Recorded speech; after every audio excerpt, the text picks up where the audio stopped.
Olá, meus queridos alunos do nono ano, o professor Luiz aqui com vocês para mais uma aulinha de geografia. Nós vamos agora para o percurso número 5, tá? Nas páginas 48 até a 51. Nós vamos tratar sobre o mundo urbano, certo? Ora, como é que nós chegamos então a essa fase, né, da humanidade em que o mundo se transformou nesse grande mundo urbano, né, de hábitos urbanos, consumo e assim por diante. E para a gente entender esse mundo urbano, nós precisamos conhecer o processo de urbanização, né? A urbanização é um processo no qual as pessoas, né, a população urbana, ela cresce mais do que a rural, certo? Nós temos mais taxas elevadas de crescimento na área urbana do que na rural. É um fenômeno demográfico que se caracteriza, né, pelas tendências de concentração de população de um país ou de uma região nas cidades, certo? Então, as cidades é que vão atrair as pessoas para morarem, tá? E esse processo de urbanização, ele se acelerou, ele foi com mais rapidez a partir aí das revoluções industriais, principalmente entre a segunda metade do século XVIII e o início aí do século XIX, né? O século XIX por inteiro, né? Principalmente em países que nós consideramos mais avançados, como os países europeus, né, que saíram na frente, os Estados Unidos e o próprio Japão, certo? Essa industrialização vai atrair um contingente de pessoas que moravam no campo, né? Para as fábricas, né? Que era onde estava absorvendo então toda essa mão de obra, né? Onde oferecia oportunidade de empregos para essa mão de obra que saía, migrava lá do campo e ia então para a cidade. Já nos países subdesenvolvidos, hoje chamado como países em desenvolvimento, tá? Essa migração, como ocorreu no Brasil, México, Argentina, certo? Principalmente aí depois de 1950, tá? Com o crescimento da atividade industrial, certo? Além disso, né, a mecanização e a introdução de novas inovações científicas e tecnológicas na atividade agropecuária também vai contribuir com a urbanização nos últimos 50 anos, tá? Então vai haver uma dispensa, não vai precisar tanta gente no campo para ter tanta produção, tá? Esse é um processo que vai contribuir para o processo de urbanização também. Sobre o crescimento da população urbana, até o início aí do século XIX, a população urbana mundial não havia atingido 7% do total. Então, até o século XIX, aí, 1800, só 7% da população moravam nas cidades, né? Cerca de 2 séculos depois, aí, em 2008, pela primeira vez na história, a população urbana já mudou essa figura, são mais pessoas, 50%, né? Cerca de 3,3 bilhões de pessoas morando em cidades, certo?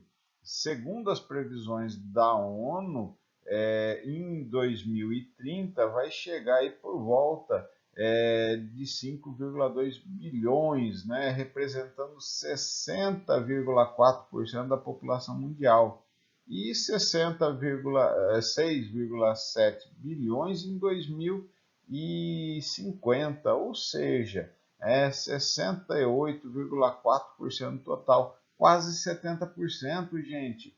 Então, assim, as cidades estão crescendo muito e isso daí, em contraponto, o campo vai ficando para trás, né? A área rural vai ficando para trás. Então, a estimativa é que nas próximas décadas o crescimento urbano nos países desenvolvidos não será muito elevado. Esses países que já estão desenvolvidos, eles já estão lá do modo bem moderado, já estão bem estruturados, Entretanto, esse desenvolvimento vai acontecer principalmente na Ásia e na África, e nos próximos 15 anos, tá? Acontece que lá a situação de extrema pobreza, desemprego, riscos ambientais, tá? Essa urbanização, né, sem saneamento básico, sem estar tudo certinho, vai trazer uma parcela vai trazer consequências muito ruins, com certeza, tá? Fica a charge ali, né?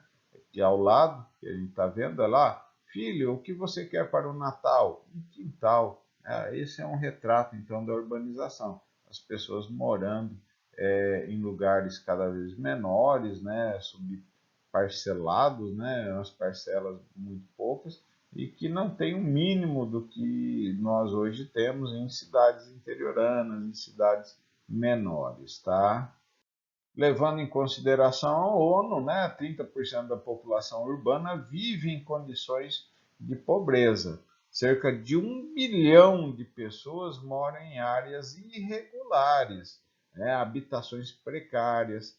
Entre 20 e 40 milhões de famílias não têm moradia, certo? Estão ao relento. A falta de emprego é outro grave problema, levantando 37%, né, levando 37% dos moradores das áreas urbanas a trabalhar na informalidade, o famoso bico, né, vai fazer bico daqui, bico dali, carregar, descarregar, o chapa, alguma coisa assim, cortar uma grama, alguma coisa desse sentido, tá? Além disso, está confirmada a previsão que até 2050 a população urbana será de 6,7 bilhões. A pobreza das cidades deverá se agravar, certo? Então, essas cidades que estão surgindo, essas megacidades que estão surgindo, elas tendem a ter uma condição de vida muito ruim, certo? Caso não seja tomado providências para erradicar essa pobreza, para erradicar esses problemas. E os problemas associados à urbanização são mais graves nas chamadas megacidades e nas megalópolis, né? Em 1950, Nova York e Tóquio eram as duas megacidades do planeta. Não tinha mais, certo? Em 1950 só tinha essas duas. Em 2007, haviam 19, certo? Em 2018, esse número já salta aí para 33 megacidades, né? A maioria concentradas em países menos desenvolvidos, onde os problemas econômicos e sociais e ambientais são graves, né? Desemprego, violência, carência de transporte, no transporte público, obviamente, poluição, certo? Saneamento básico deficiente e assim por diante. Então, esses problemas eles vão acarretar onde essas megacidades estão acontecendo agora de uma forma desordenada, nos países pobres. Então, nas próximas décadas, esses países emergentes e menos desenvolvidos, né, serão os principais geradores das megacidades, né, enquanto nos países desenvolvidos tende a estabilização, já está tudo acertadinho lá. Então, as megacidades aí, só para a gente definir, são cidades com população superior a 10 milhões de habitantes, né? Considerando a sua região metropolitana, né? E as megalópolis são grandes aglomerações urbanas formadas por metrópoles ou grandes cidades, onde você já não sabe mais o limite do que é o que, né?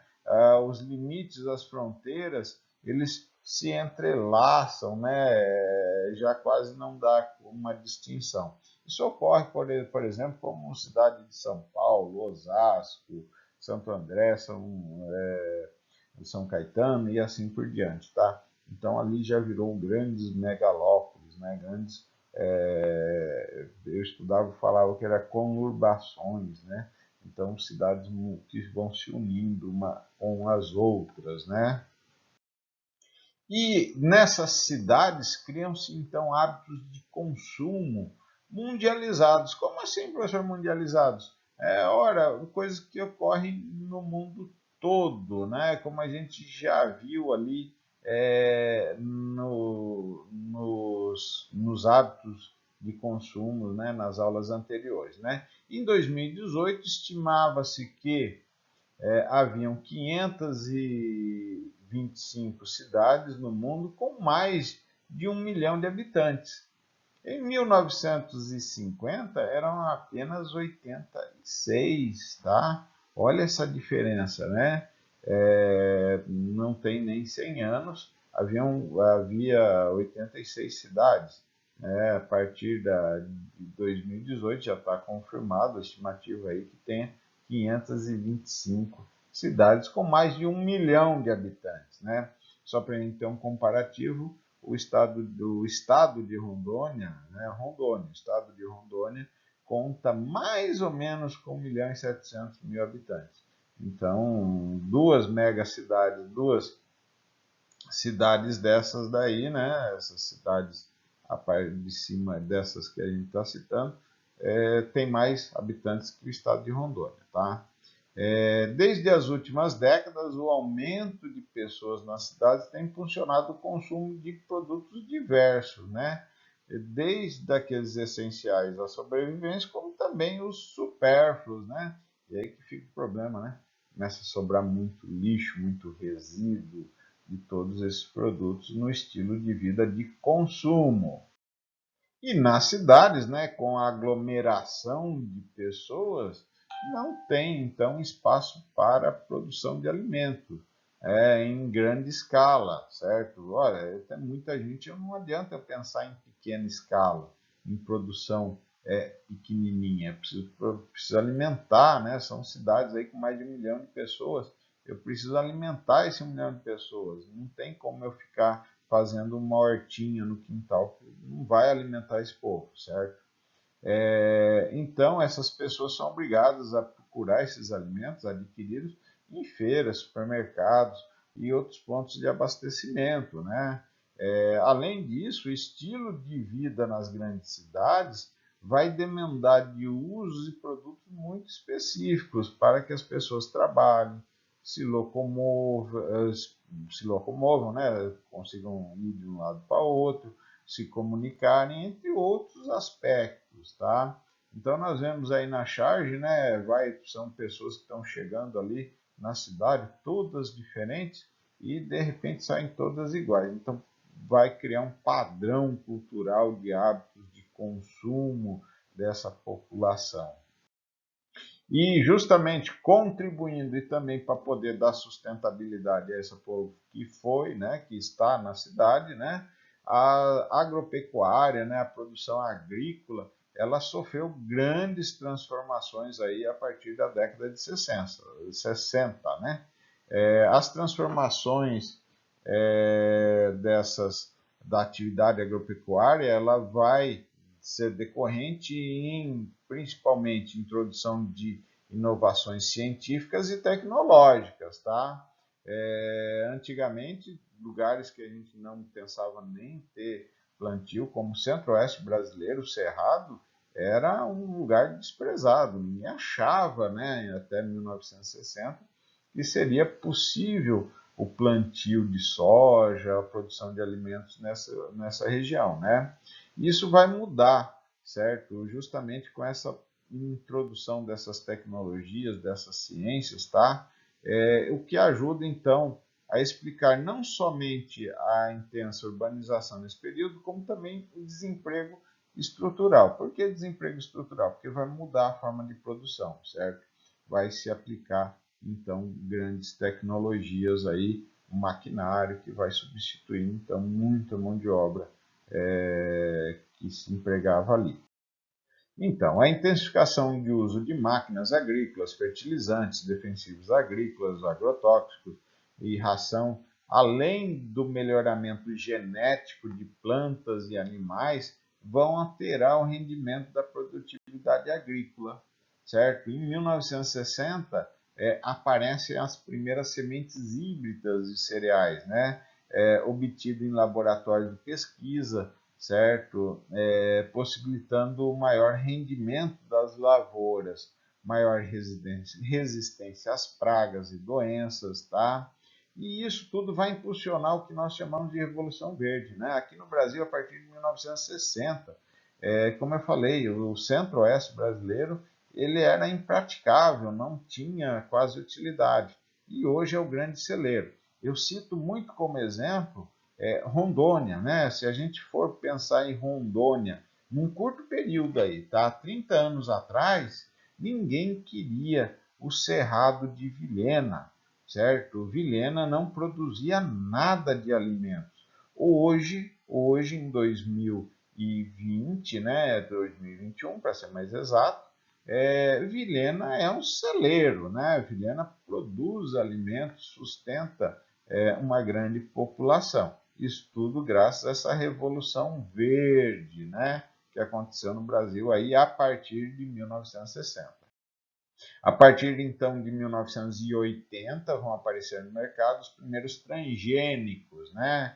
Que são organismos geneticamente modificados, começam a ser desenvolvidos a partir de sementes transgênicas, representando outra inovação científica, tá? E tecnológica importante para a transformação agropecuária, tá? As culturas com variedades de sementes de alto rendimento dão um alto rendimento, vão potencializar mais ainda a Revolução Verde, exigem utilização de máquinas, tratores, defensivos agrícolas, fertilizantes, etc. Certo? Mas eles vão potencializar muito a produção desses alimentos para alimentar essa população urbana, essa população que está na cidade, que não mais produz alimentos, tá? São pessoas que trabalham e têm um modo de vida mais específico. De 1990 vão aparecer aí, né, a informática vai entrar no campo com desenvolvimento de software, gerenciamento, vão aparecer os drones, né? Hoje, gente, aqui em Pimenta Bueno, não estou falando de lá da Ásia ou de outro país desenvolvido, não, tá, gente?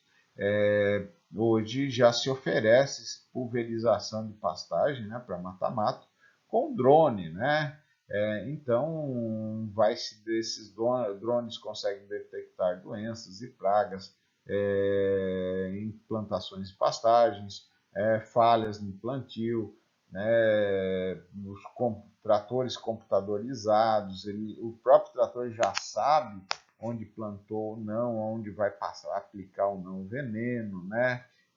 O sistema de irrigação, se está em excesso ou não, certo? Até para contar o número de gado, certo? Então isso já se consegue fazer hoje, mapeamento de nascentes de água, certo? E muitos outros programas, né? Hoje aplicativos de celular a gente utiliza na área rural com muito êxito, tá? Com muita propriedade e que vai melhorar então essa produção.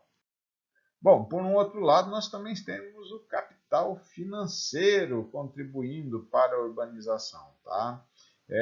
O recente processo de urbanização se confunde na história da industrialização e da formação, né, do capital financeiro, certo? Esse capital financeiro, obviamente, é representado por bancos, né, bolsa de valores, instituições financeiras, né, são fruto do desenvolvimento do capitalismo, que vão ter um papel importante, né, na produção e circulação de mercadorias em todo o mundo, tá? Normalmente esse capital é representado por títulos e papéis negociáveis, que podem ser convertidos em dinheiro, tá, gente? Por sua vez, então, essas empresas que lidam com dinheiro, com esse capital financeiro, vão passar a financiar as atividades produtivas e de consumo, certo? Então, hoje, esse capital financeiro está presente em quase todas as transações comerciais. A maioria das empresas e pessoas depende do empréstimo para adquirir sua casa própria, seu carro, né? que são os bens imóveis, os móveis, máquinas para produção, matérias-primas e assim por diante. Então, as empresas, as pessoas acabam se socorrendo desse capital financeiro para poder tocar suas vidas. E com isso vão aparecendo as cidades globais, tá? Obviamente, as cidades sempre tiveram um papel central na economia capitalista, né? A economia capitalista ela vai nascer lá com a Revolução Industrial, né? Assim, os fatores locacionais para implantação, os locais, né, para implantação de instituição financeira são, de certa medida, definidos pelo total de população de uma cidade e pelo dinamismo econômico, né? Ora, não basta ter muita gente, tem que ter uma dinâmica econômica por trás daquela cidade também. E isso então vai acabar comandando, né, a distribuição espacial, né, do espaço do sistema financeiro, certo? Daí vai explicar, por exemplo, a concentração da atividade financeira nas grandes cidades, como Londres, Nova York, Paris, São Paulo, entre outras, né, que se permite a formação das chamadas cidades globais, beleza, gente? E hoje a importância da cidade ela acaba sendo medida, né, pela definida, né, pela disponibilidade dos equipamentos do setor terciário, certo? Como empresas de intermediação financeira, bolsas de valores, empresas de propaganda, consultoria, seguros e centros de pesquisa, tá? Para a gente entender o que é essa intermediação financeira, é um processo que envolve operações bancárias ou monetárias, né? Depósito, aplicação em dinheiro para render juros, empréstimos, conversão em moeda, câmbio. É um banco, uma bolsa de valores, né? Então, essa intermediação financeira. E aí começa então a classificar, né? Os mapas, a geografia gosta de fazer essas classificações, né? Das cidades, devido a esse grau, né, de concentração dessas atividades e o alcance espacial, né, que elas têm, né, no espaço, qual o alcance que elas conseguem atingir, qual o território que elas conseguem atingir, né, influenciar. Essas cidades globais, então, acabam sendo divididas em três grupos: alfa, beta e gama, né? Alfa são as cidades com maior, né, com maior alcance, e beta e gama um menor alcance. Porém, gente, são cidades muito grandes, muito influenciáveis, tá?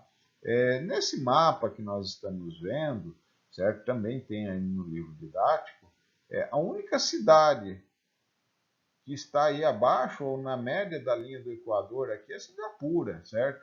Abaixo, que é uma cidade alfa, tá? Não tem aqui no hemisfério sul nenhuma cidade alfa ainda no continente, né? Segundo o mapa.